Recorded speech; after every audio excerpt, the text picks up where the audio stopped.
Arif untuk anggota gerak bawah. Program pasca operasi Arif. Yang pertama, bengkak, nyeri. GS to GS. Potensi sebenarnya. Potensi keterbatasan OGS. Keterbatasan fungsi.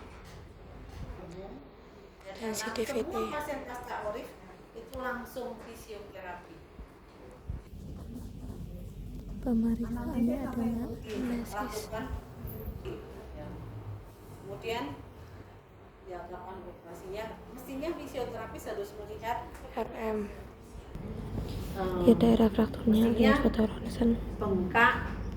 Bengkak itu kalau frakturnya misalnya di femur ya distal itu mesti bengkak sekitar sendi lutut ya. Untuk fraktur kruris ya, kalau dia frakturnya di sepertiga distal itu mesti yang bengkak pada tungkai bawah, terutama yang dekat dengan pergelangan kaki ya. Kalau kruris proksimal ya mesti sekitar lututnya.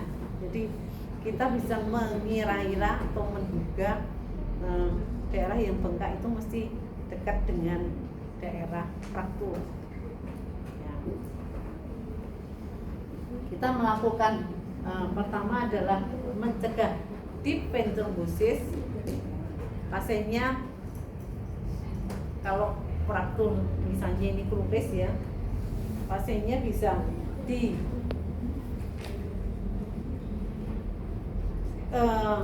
berikan latihan untuk persendian pergelangan kaki ya. Jadi disuruh bergerak. Kalau pasiennya mampu ya suruh bergerak sendiri. Misalnya ini coba digerakkan. Kalau ini fraktur kruris sepertiga distal mungkin agak kesakitan. Tapi kalau ini di sepertiga tengah atau sepertiga proksimal atau femur ya, itu nggak masalah ya. Untuk bengkak kita bisa memfasilitasi dengan memberikan pengganjalan ya pada daerah kaki ya. Ya, kemudian dikombinasi dengan menggerakkan jari-jari maupun pergelangan kaki.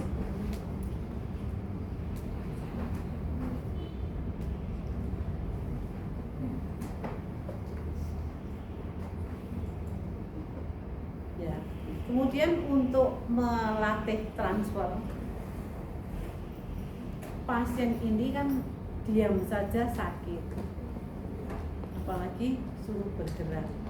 Kemudian karena dia tidur misalkan dalam posisi berdiri, mungkin misalnya kita latih berdiri, itu mesti akan terjadi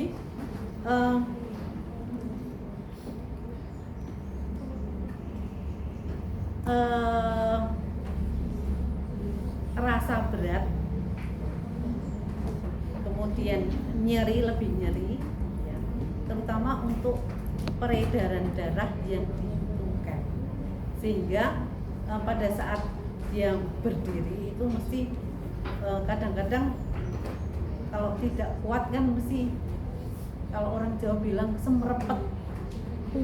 Semerepet itu tahu nggak? Mapot. Dia kayak mau pingsan ya. Oleh karena itu kita jangan tiba-tiba langsung latihan duduk langsung berdiri, enggak ya, mesti harus bertahap. Kita mulai dengan latihan kita bisa membantu menyangga. Nanti sekarang duduk, geser ya pantatnya menghadap ke sana ya. Ini kan sehat ya. Ya. Jadi pertama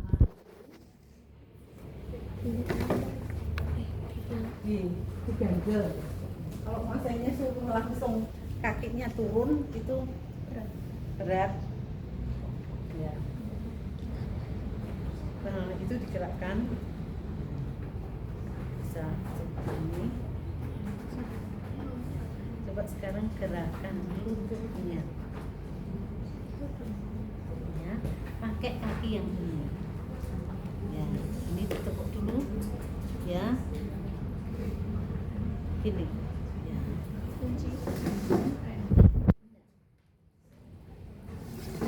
Ya. Mulai dari sini. Kalau bisa, mungkin tambah lagi bawah. Jadi kadang-kadang sudah keringat dingin, ya, karena menahan nyeri. Kalau begini sudah, misalnya sudah tahan untuk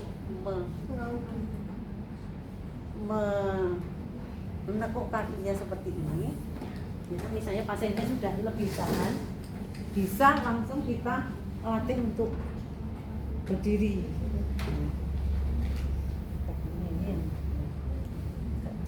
Ini nggak boleh napak. Ya. Mestinya disiapkan keret. Kemudian kalau nggak nyaman duduk lagi.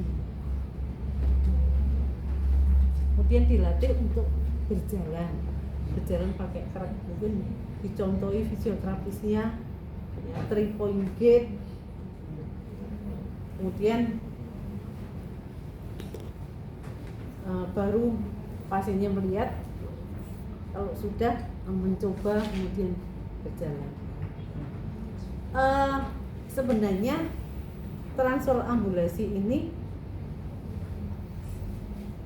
harus segera dilatihkan ke pasien, ya, tanpa menunggu nyerinya sembuh dulu.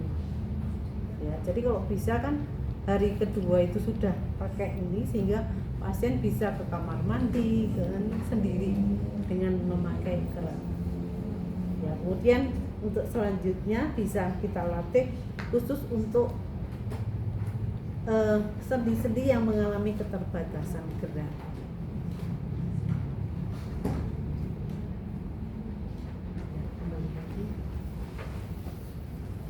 Ini ya, kalau bisa ini. Nah.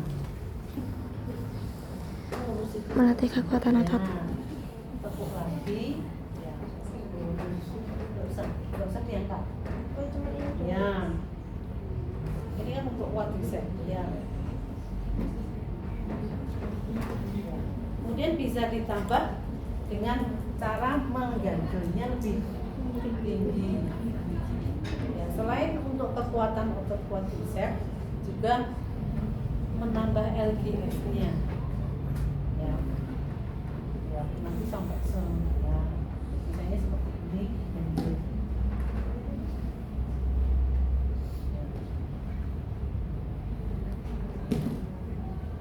Angkat lagi. Ini kan selain untuk LGS juga kekuatan otot kan kita punya.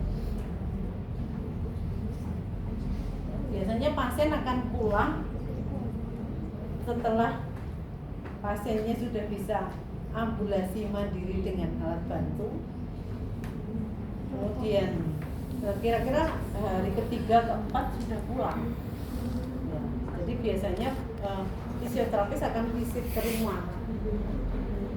Kecuali kalau pasiennya kemudian akan rawat jalan, kita ketemu rawat jalan, nanti problemnya hanya. Kemudian untuk partial weight bearing kapan?